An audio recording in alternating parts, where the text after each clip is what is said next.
Langgar kedaulatan Indonesia, jet tempur Amerika ini nyaris ditembak jet tempur Indonesia. Tanggal 3 Juli 2003 adalah tanggal yang sangat penting bagi Angkatan Udara Indonesia. Hal ini karena pada tanggal tersebut terjadi peristiwa yang paling menegangkan dalam sejarah militer Indonesia. Apalagi peristiwa ini terjadi saat kekuatan militer Indonesia sangat lemah akibat embargo militer yang diberlakukan Amerika sejak beberapa tahun sebelumnya.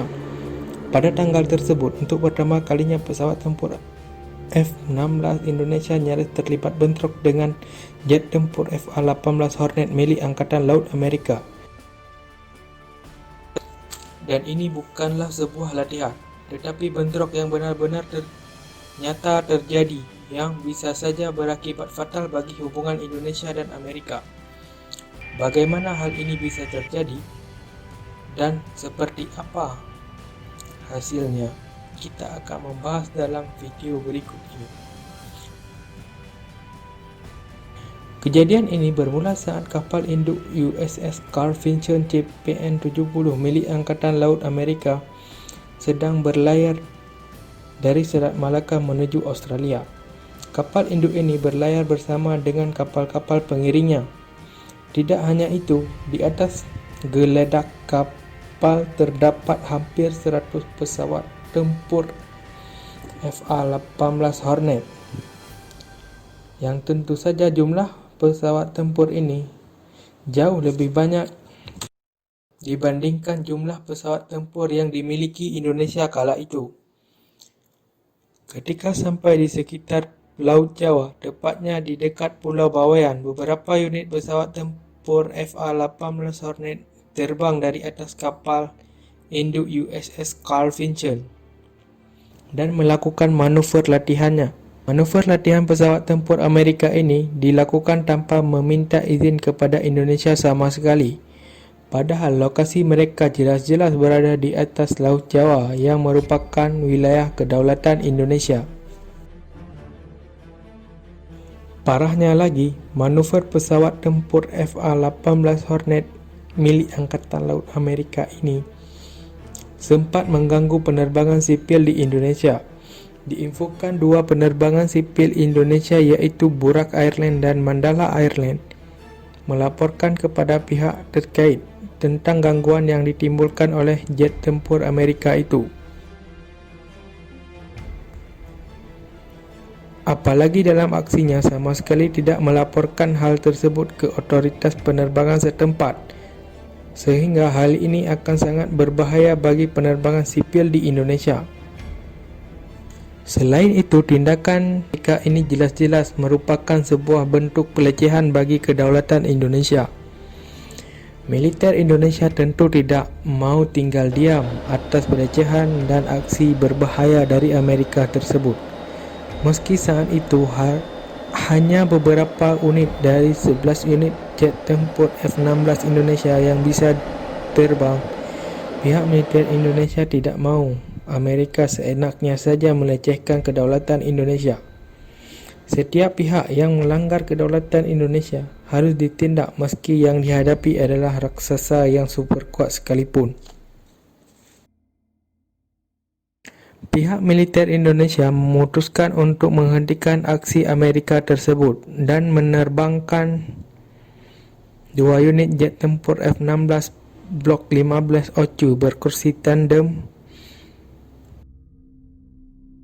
Satu jet tempur diawaki oleh Kapten Penerbang Ian Fuadi dan Kapten Penerbang Fajar Andrianto dengan sandi Falcon 1, serta satu jet tempur lagi diawaki oleh Kapten Penerbang Tony Herianto dan Kapten Penerbang Sutria Utomo bersandi Falcon 2. Kedua jet tempur Indonesia ini diberikan misi untuk mengidentifikasi secara visual jet tempur pengganggu tersebut.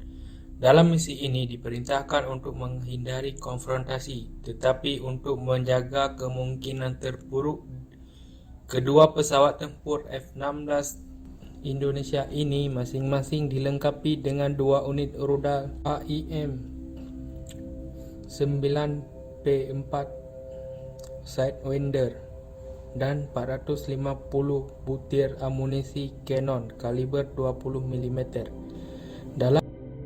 Dalam bahasa sederhananya, tugas kedua jet tempur ini adalah memperingatkan jet tempur Amerika untuk menghentikan aksinya, bukan untuk menembak jatuh jet tempur Amerika tersebut. Tetapi jika bandel dan melawan, mau tidak mau yang harus dihajar dengan rudal yang dibawa, meski tentu itu adalah pilihan yang terakhir. Tidak lama setelah lepas landas, kedua pesawat tempur F-16 Indonesia ini sudah berada di dekat lokasi pesawat tempur FA-18 Hornet milik Angkatan Laut Amerika. Namun, kehadiran jet tempur dan udara Indonesia ini disambut dengan sikap permusuhan oleh kru jet tempur Amerika. Jet tempur Amerika melancarkan serangan jamming sehingga mengacaukan radar pesawat tempur F-16 Indonesia. Tidak hanya itu, jet tempur Amerika tersebut sudah membidik salah satu jet tempur F-16 Indonesia. Jika mau tinggal menekan tombol subscribe, maka rudal akan meluncur menghancurkan jet tempur F-16 Indonesia. Jet tempur dengan sandi Falcon 1 itu pun bermanuver ekstrim untuk menghindari dari sergapan jet tempur Amerika. Namun jet tempur F-16 Indonesia yang satu lagi dengan sandi Falcon 2 berada pada posisi yang menguntungkan karena berada di belakang jet tempur FA-18 Hornet milik Amerika.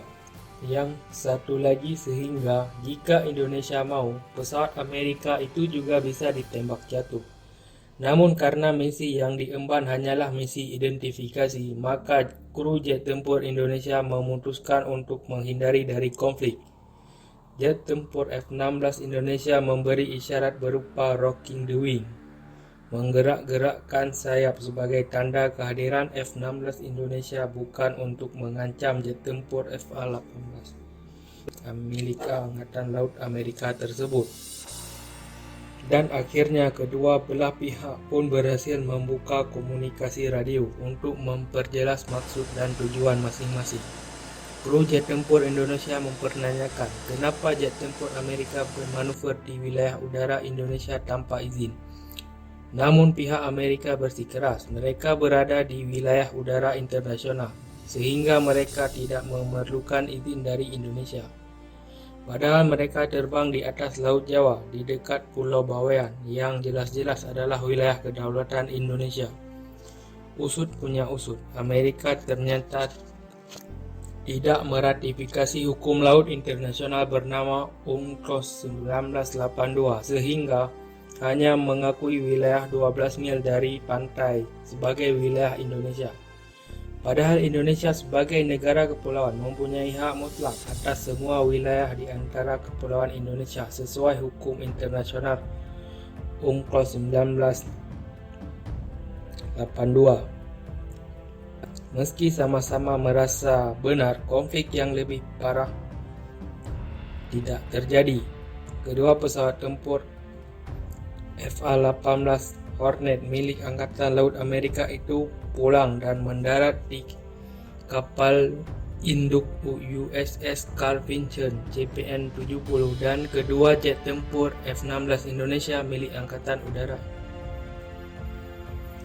Dan kedua jet tempur F-16 milik Angkatan Udara Indonesia juga memutuskan pulang ke pangkalan dan misi dinyatakan sukses. Indonesia pun melayangkan surat protes resmi kepada Amerika terkait pelanggaran tersebut. Nah, meski tidak terjadi konflik dan pelanggaran kedaulatan Indonesia tidak ditembak jatuh, tindakan berani militer Indonesia ini menunjukkan Indonesia berdaulat atas wilayahnya dan akan bertindak meski lawannya adalah negara superkuat seperti Amerika sekalipun. Padahal pada saat itu kondisi militer Indonesia sangat memprihatinkan akibat embargo militer sejak tahun 1999. Bahkan dari 11 unit jet tempur F-16 Indonesia. Hanya beberapa unit yang bisa terbang. Di sisi lain, pihak yang dilawan adalah iringan kapal induk Amerika yang membawa hingga 100 jet tempur FA-18 Hornet yang jauh lebih canggih. Meski demikian, nyali personel militer Indonesia sama sekali tidak gentar demi kedaulatan Indonesia. Peristiwa menegangkan di Bawean tahun 2003 itu sekarang dikenal dengan nama peristiwa Bawean. Peristiwa ini juga jadi pemicu Indonesia kembali beralih membeli jet tempur buatan Rusia. Yang adalah pembelian 4 unit jet tempur Sukhoi Su-2730 pada tahun 2004 yang lalu. Pembelian ini adalah reaksi Indonesia atas aksi Amerika yang mengembargo militer Indonesia dan aksinya di peristiwa Bawean 2003. Dan selanjutnya, seperti yang kita ketahui, Indonesia terus menambah jumlah jet tempur Sukhoi sehingga berjumlah 16 unit Sukhoi Su-2730 hingga saat ini. Bahkan kabarnya Indonesia juga akan membeli unit jet tempur Su-35S yang disebut-sebut sebagai salah satu jet tempur buatan Rusia yang sangat ditakuti oleh Amerika. Sekian dulu, semoga video ini bermanfaat.